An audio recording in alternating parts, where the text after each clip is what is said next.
lovely students, welcome back to my YouTube channel Ghalib's English School. In today's video, we're going to be attempting third mock test from mock test series for car theory test. We have created these tests for you to pass your car theory test in first attempt. Before I start, I would like you to subscribe to my channel and hit the bell icon down below for all the updates. So let's straight jump into that. Question 1. What should you do if your vehicle catches fire while you are driving through a tunnel? This question is about your vehicle catching fire while you are driving through a tunnel. Guys, you need to understand the question first. You are not on an open stretch of the road. You are inside a tunnel. So in that situation, what should you do? Leave it where it is with the engine running. Drive it out of the tunnel if it is safe to do so. Pull up, then walk to an emergency telephone. Park it away from the carriageway. Now in this situation, I understand it's really scary. If you have your family with you, then it obviously adds up. Too much pressure. But you don't need to panic. In this situation, you need to stay calm. And if you can, try to drive it out of the tunnel if it is safe for you. If it's not, then leave the car and move. So the correct option here is going to be drive it out of the tunnel if it is safe to do so. So if you can, then drive it out of the tunnel. It will not only save you, it will save so many lives. Question 2. You are stopped at the side of the road. What must you do if you will be waiting there for some time? So while you are stopped and you have to wait, let's say you have to pick up some of your family members in 10 minutes or 15 minutes. In that situation, what should you do?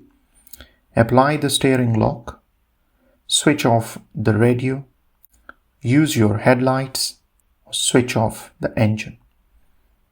The best practice is switch off the engine. And why that's good? It's understandable. It's good for you because you're going to save some fuel. As a result, you will save some money. And on top of that, you will help the environment. You are not causing so much pollution. Question 3. When would you use an emergency area on a motorway? Emergency area on a motorway, when you're going to use that? Or when you're going to use your hard shoulder to stop and check where you are if you think you will be involved in a road rage incident, in cases of emergency or breakdown, or to make a private phone call. So we use emergency area or we use hard shoulder in cases of emergency or breakdown. Question 4. Which sign mean people may be walking along the road? So guys, these all are similar kind of signs, but if you observe them closely, you can see the difference. Same gonna happen on the roadside. You will have one of these signs while you're driving, and you need to observe that and understand that. Once you understand that, then you have to show some actions. So, what are you going to do? Which one of these is for people walking along the road? Sign 1, sign 2, 3, or 4? The correct option is sign 3. So, the first one here, that's zebra crossing. The second one here, that's for older people crossing. The fourth one here, that shows children crossing near the school. So, only one which is left, that is number 3. And that is for people walking along the road. That was your correct option. Question 5. You are traveling on a motorway in England. When must you stop your vehicle? It's asking you about stopping your vehicle. When signaled to stop by pedestrian on the hard shoulder, when signaled to stop by traffic officer, when signaled to stop by roadworks supervisor, when signaled to stop by a driver who has broken down. Now these 4 different scenarios, they've shown you that which situation you're gonna stop. The correct option is when you are signaled to stop by a traffic officer. They can give you instruction, they can ask you to stop, they can give you instruction to change the route or anything like that, because they have authority and they can stop anyone and give them instruction. Question 6. Why is it dangerous to travel too close to the vehicle ahead?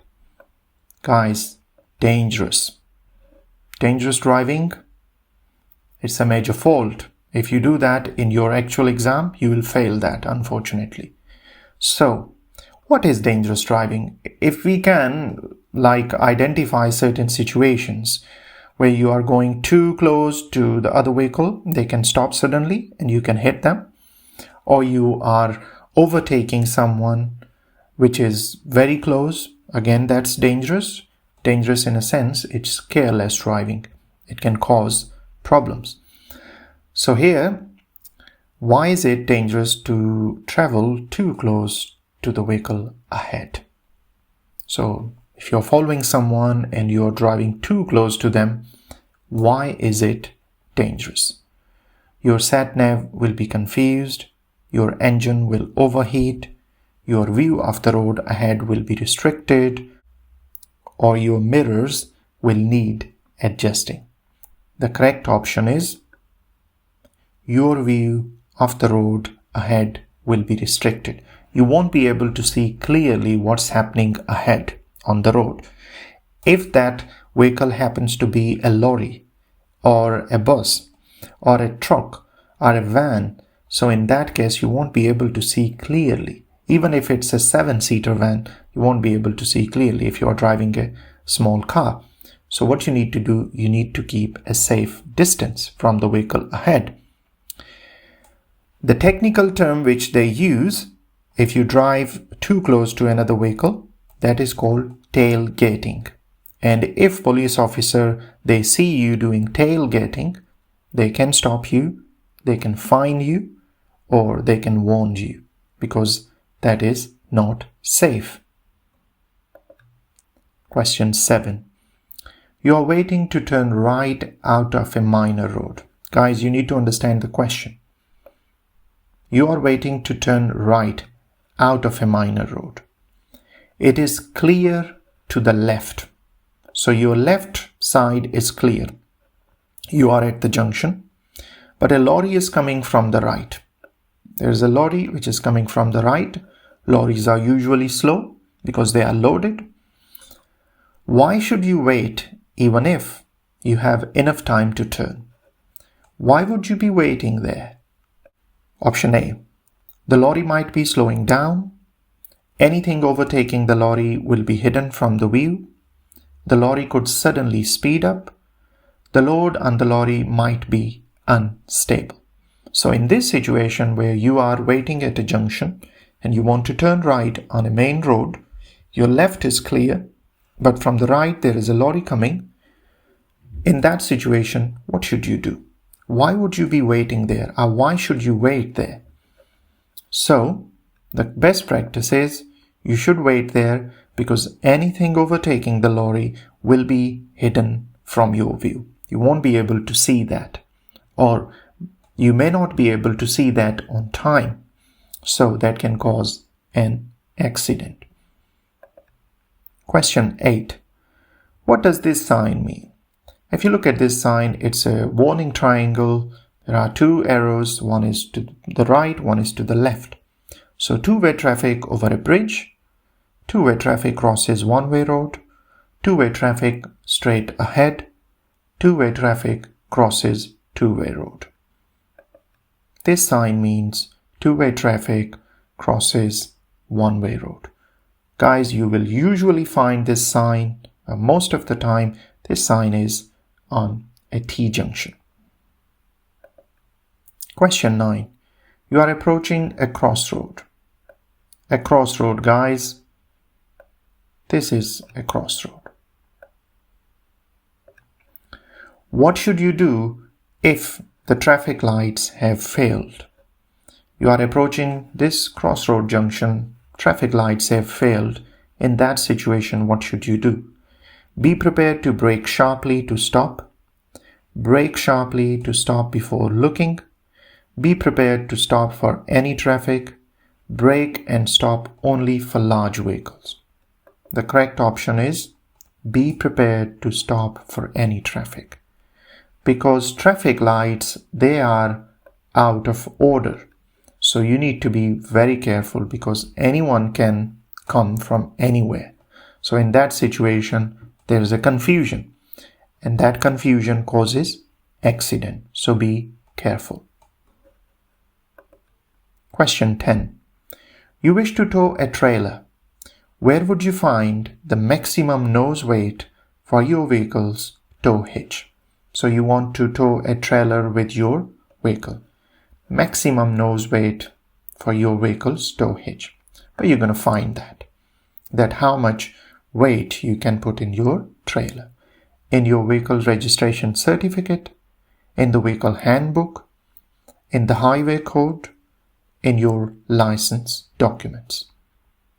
The correct option is you will find that information in your vehicle handbook. So every vehicle comes with a handbook, which is a kind of information pack. You can check it and you can find all the information related to your car. Remember, that is not your registration document. Registration document is separate, which is called V5C, or in simple words, we call it logbook. That is not the vehicle handbook. Vehicle handbook is a separate book, which gives you maximum information about your vehicle. Question 11. If you service your own vehicle, how should you dispose of the old engine oil? Guys, you don't want to spend some money and you try to service your own vehicle. So when we service a vehicle, whether the garage guys, they service our vehicle, they usually change your engine oil.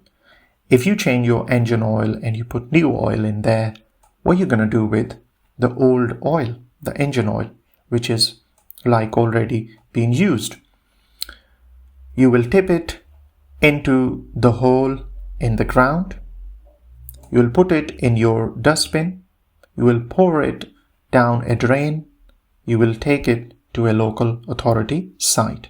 The best practice is, if you do service your own vehicle, you want to get rid of old engine oil or dispose it off, you need to take it to local authority site because they have industrial scale recycling centers, so they can recycle that there. It's good for you and it's good for environment. Question 12.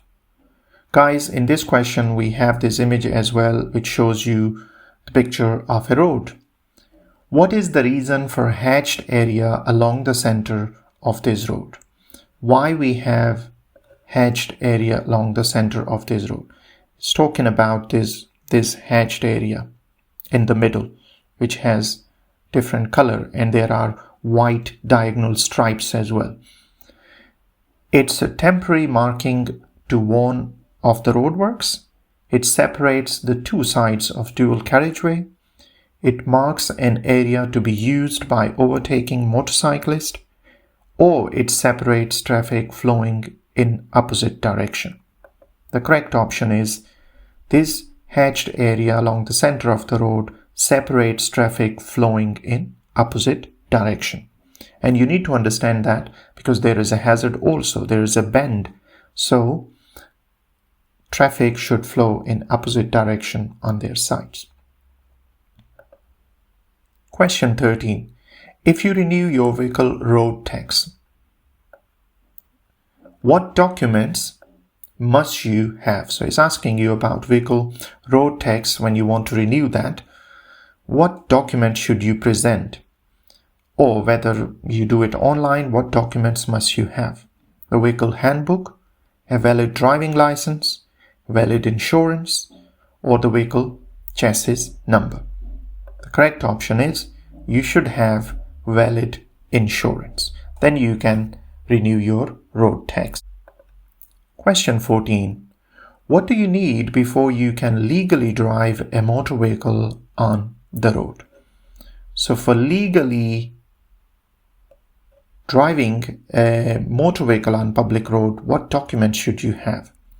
Proof of identity, breakdown cover, an appropriate driving license, a vehicle handbook. You should have an appropriate driving license, then you can drive on public roads on your own. Appropriate driving license means full driving license. Then you are able to drive on public roads legally. Question 15. You arrive at an incident. There is no danger from fire or further collision. So guys, you are the first driver who approaches to an incident where there is no fire or further collision and the emergency services have been called. And the emergency services already been called. What's your first priority when attending an unconscious motorcyclist? What are you going to do when you see an unconscious motorcyclist lying in the middle of the road, for example? What's going to be your first priority? You will check whether they have any broken bones, check whether they are breathing normally, check whether they have any bruising, check whether they are bleeding. The correct option is you should check whether they are breathing normally. If that's the case, you need to look after them. Question 16. What does this sign mean? In a red bordered circle, there's a motorcycle. What does this sign mean? Cars only, motorcycles only, no cars, no motorcycles. This sign means no motorcycles. So in circles, if you see a car, no motor vehicles, it means not allowed. It's an order sign. Question 17. While you are driving on a motorway, luggage falls from your vehicle. What should you do?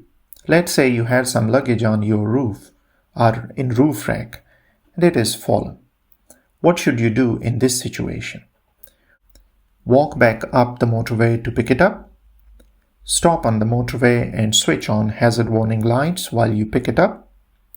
Stop at the next emergency telephone and report the hazard.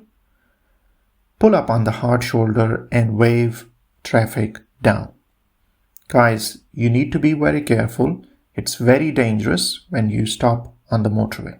So what you need to do, you need to stop at the next emergency telephone and report the hazard. You shouldn't go and pick it up yourself. No, that's very dangerous. So just call the emergency and they will tell you what to do next. Question 18. What should you do if your vehicle has a puncture on motorway? Your vehicle got a puncture on motorway while you're driving.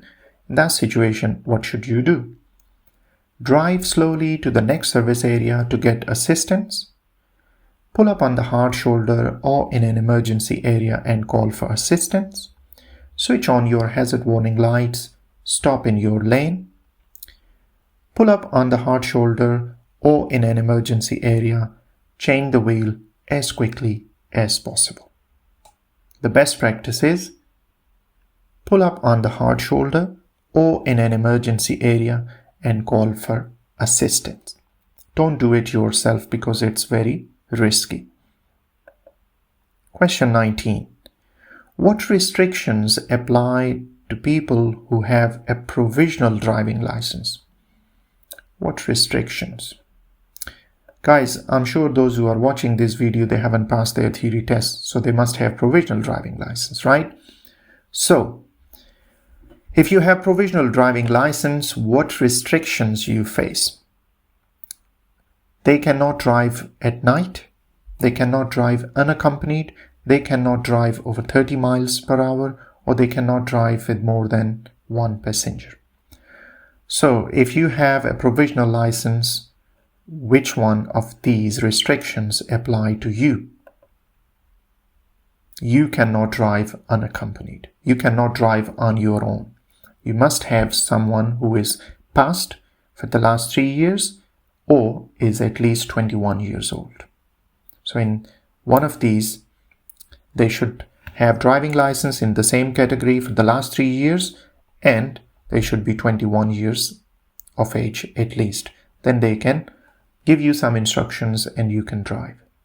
But on your own, you cannot drive with a provisional license. That's a crime. Question 20. What does it mean if electronic stability control ESC indicator lights up briefly while you are driving? So if this indicator lights up briefly for a short while you are driving, it appears on your dash while you are driving, what does it mean? Should you panic? Or what does it give you? What message does it give to you? The ESC system is running a routine test. The ESC system has a fault. The ESC system has activated. The ESC system is switched off. The correct option is the ESC, electronic stability control system, has activated. Guys, usually when we take a turn or we follow the bend around the road and if we are driving very fast, this system activates automatically for air safety. It keeps the car holding the ground. That's why this system activates, and then as soon as you drive on the straight road, then the indicator light disappears from your dash. It means you are safe now. Question 21. You are leaving your vehicle parked on a road unattended. So if you leave your car unattended, when may you have the engine running? When parked in a 30-mile zone, if you will be parking for less than 5 minutes, never if you are away from the vehicle, or if the battery keeps going flat. The best option is never if you are away from the vehicle. Guys, don't leave your car engine running and unattended. So the best practice is never leave it unattended with the engine running, no matter what. Question 22.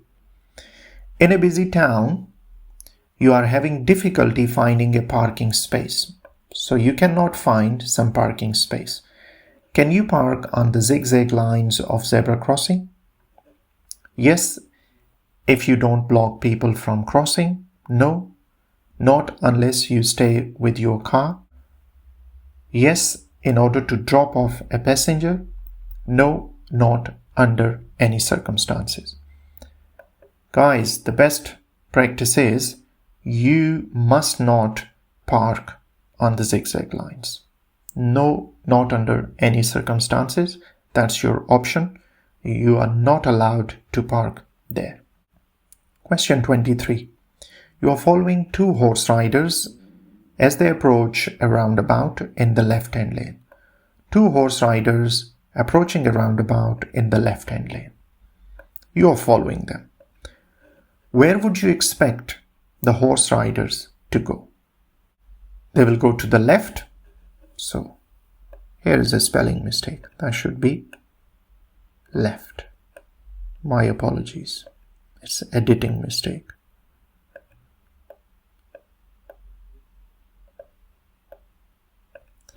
So where would you expect them to go? They will go to the left, they will go to the right, they will go straight ahead, or in any direction.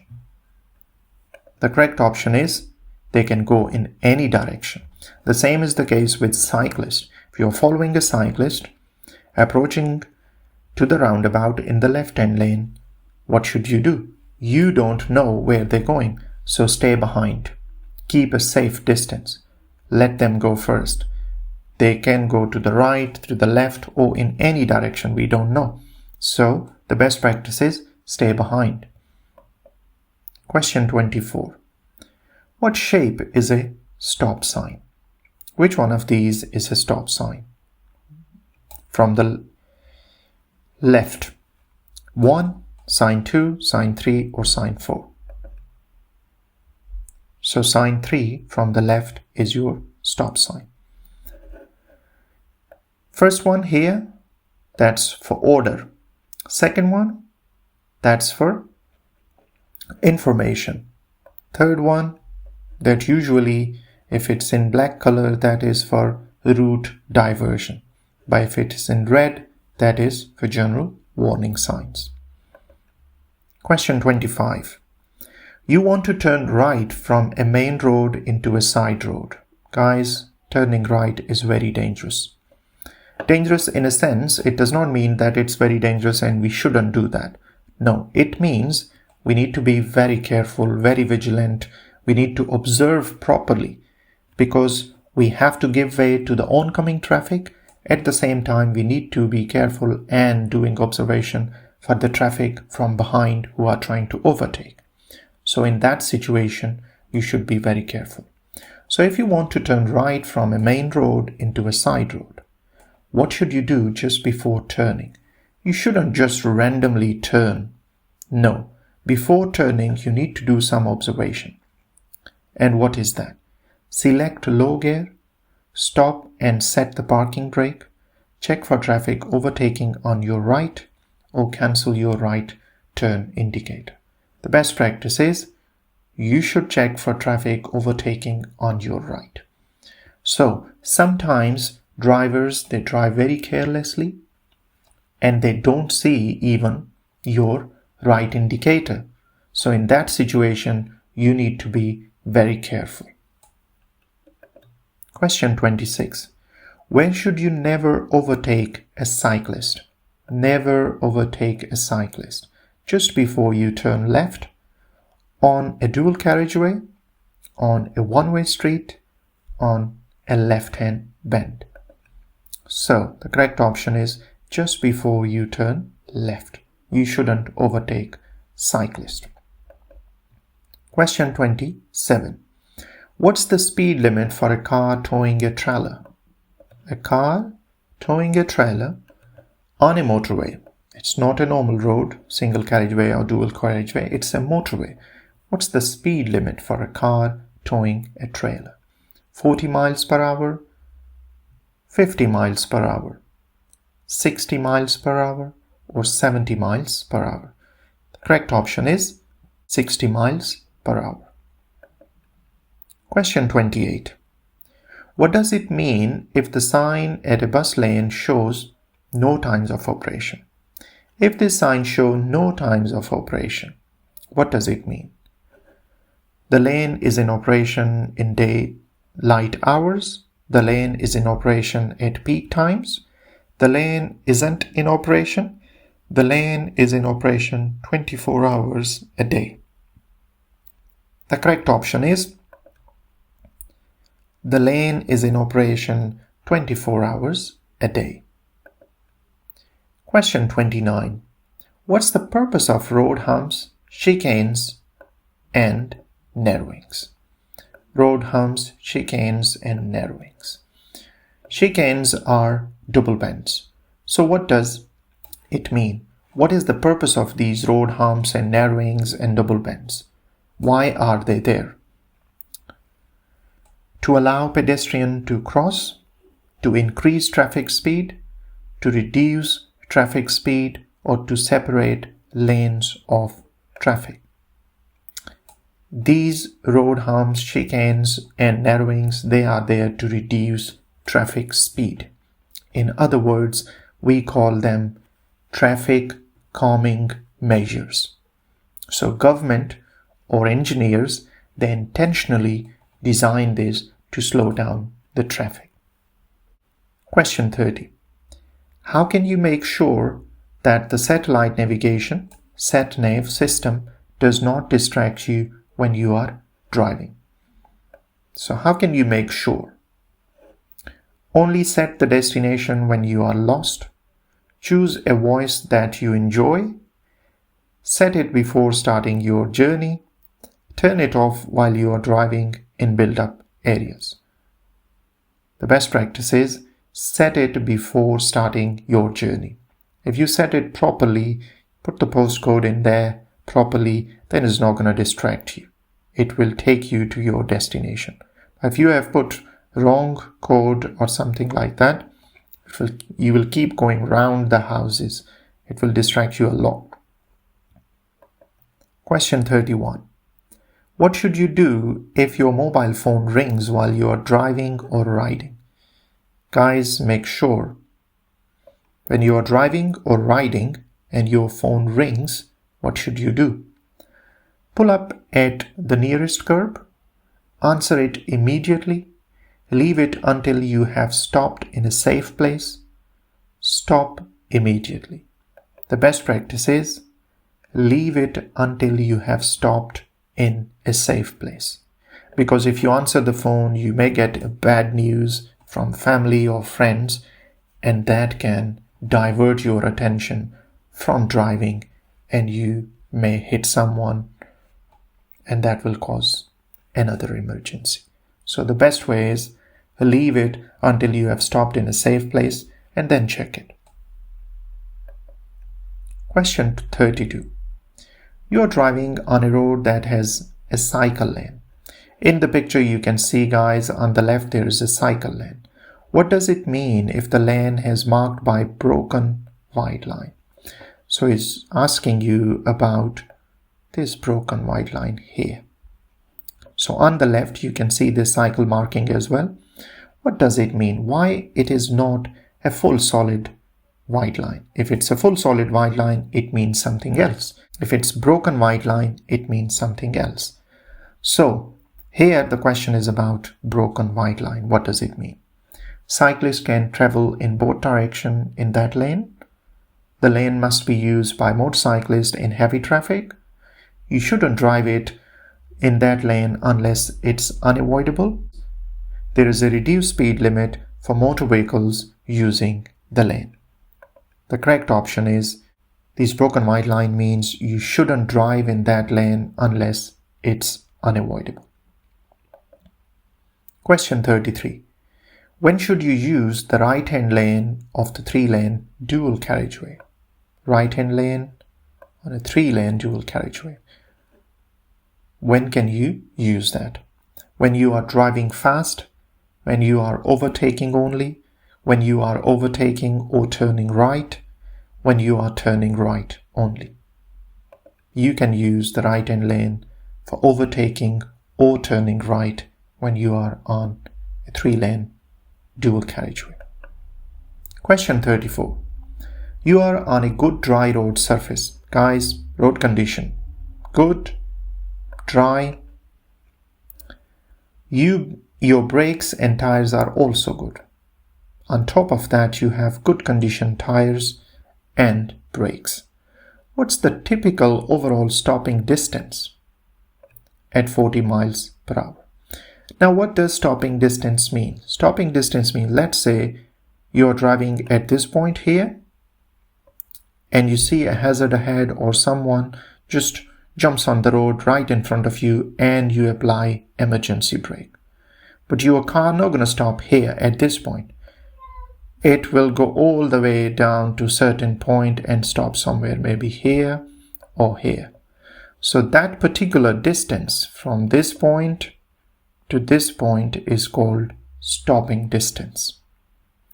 Now, if you're driving at 40 miles speed limit, what's going to be the stopping distance?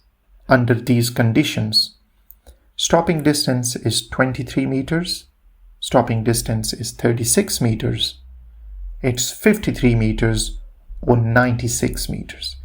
In this situation where it's a good dry road surface, tires and brakes are good, and you are not going that fast, it's 40 miles speed limit, your stopping distance is going to be 36 meters. Stopping distance increases with your speed limit, so you need to be careful while you are driving on public roads. 35. What's the national speed limit for cars and motorcycles? National speed limit, guys, on a dual carriageway. 40 miles per hour, 50 miles per hour, 60 miles per hour, or 70 miles per hour? It's 70 miles per hour. Question 36.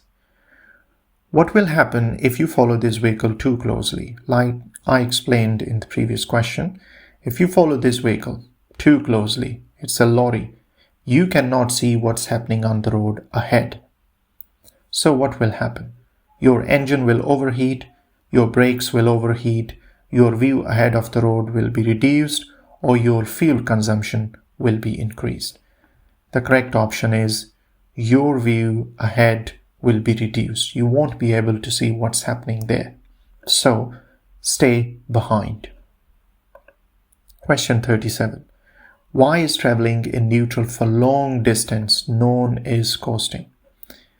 In neutral, when you press the clutch down and your car is not in any single gear, your lever is right in the middle, in neutral. Why is it called a bad driving technique? The engine will run faster, there won't be any engine braking, it will cause the car to skid, it will make the engine stall. The correct option is coasting means you won't be having any engine braking. So you won't be able to stop your car. So that is dangerous. Question 38. You are braking on a wet road. Guys, road surface is different now. It's not dry, it's not good road surface, it's wet. Your vehicle begins to skid. That's the result of wet surface. It does not have anti-lock brakes and you don't have anti-lock brakes.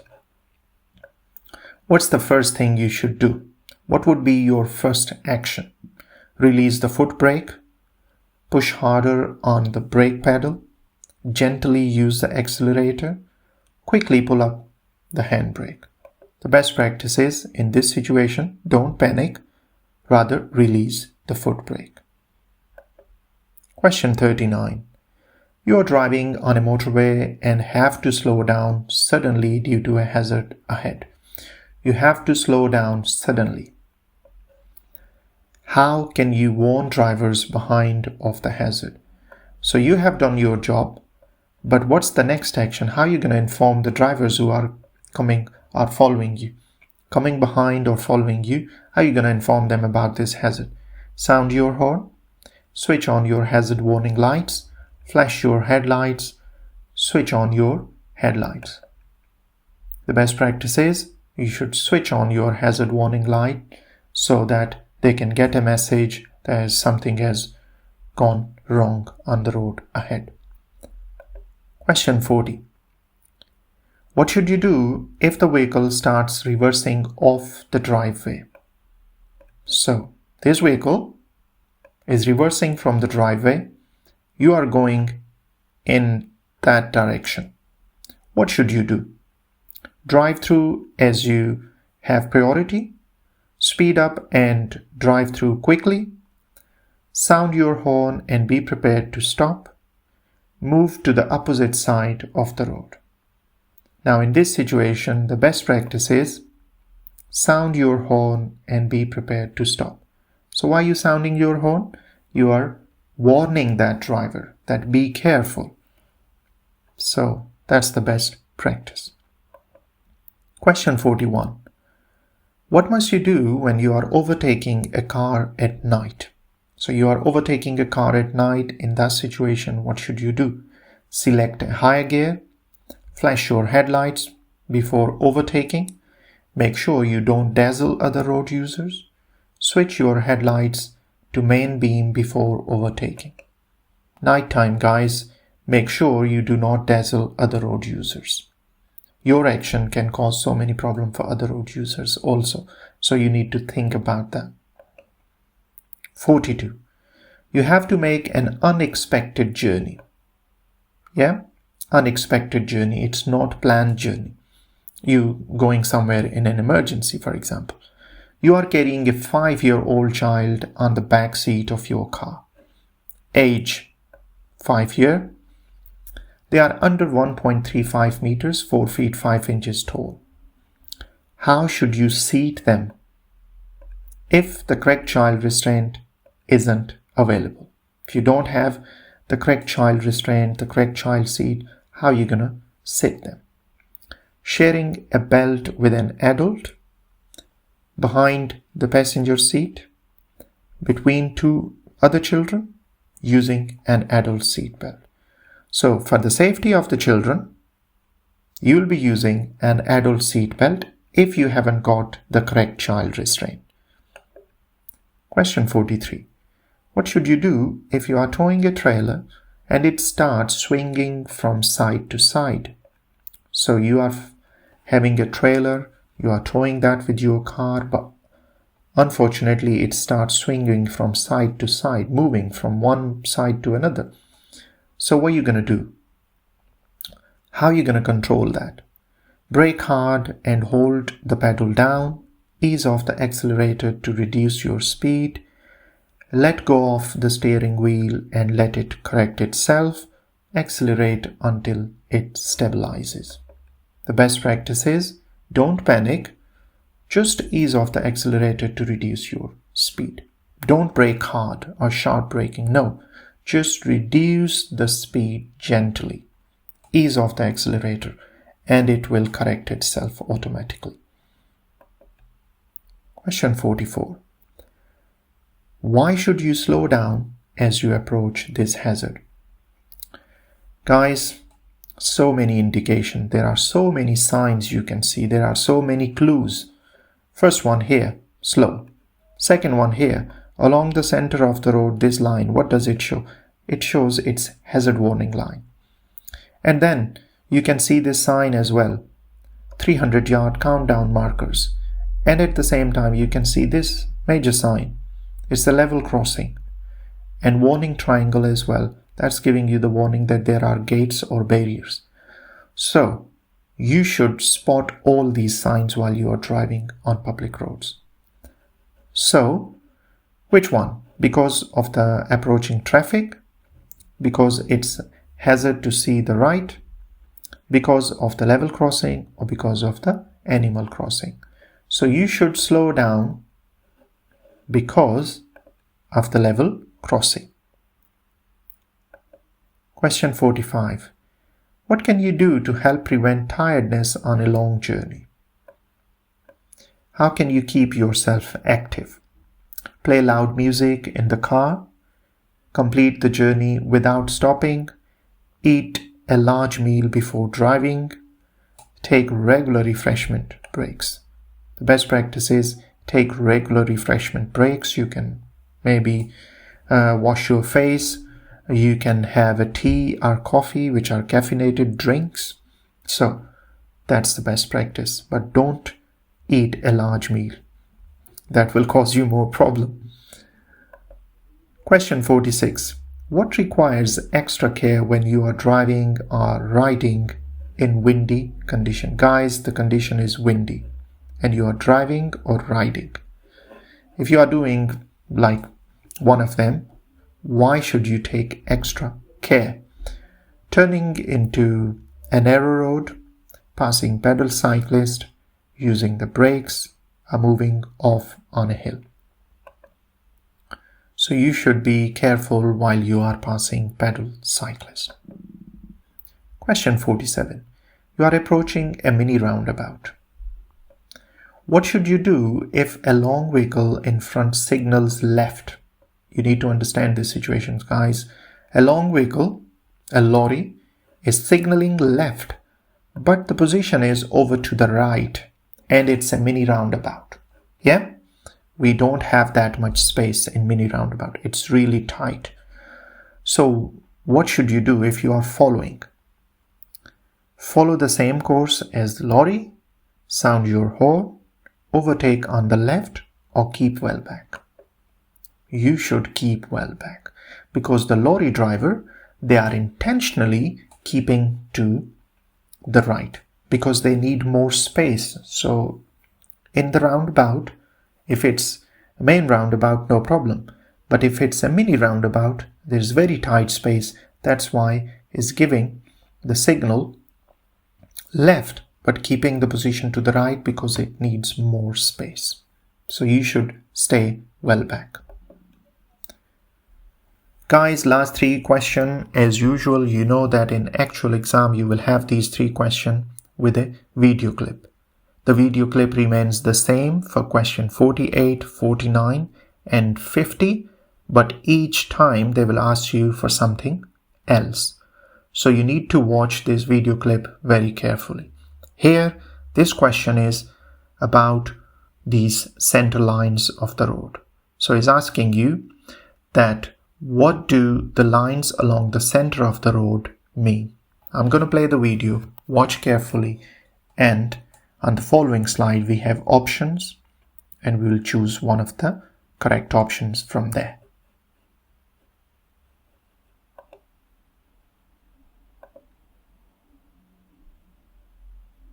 Have a look.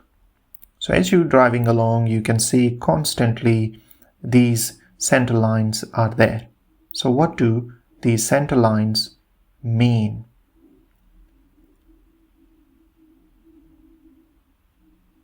So it's not changing, it's the same. So what does it mean? We have 3 options.